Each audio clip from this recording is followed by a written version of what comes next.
ఇక మెట్రో మొదటి దశ నిర్వహణ కాంగ్రెస్ ప్రభుత్వానిదే.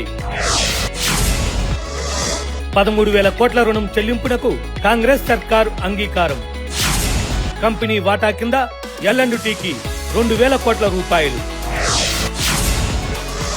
కంపెనీ ప్రతినిధులతో చర్చలు, ముఖ్యమంత్రి రేవంత్ రెడ్డి గారి సమక్షంలో కుదిరిన ఒప్పందం. రెండో దశ మెట్రోకు మార్గం సుగమం. హైదరాబాద్ నగర చరిత్రలో మరో అధ్యాయం. L&Tతో భాగస్వామ్య ఒప్పందం కుదిరితేనే రెండో దశకు అనుమతిస్తామని కేంద్రం షరతు.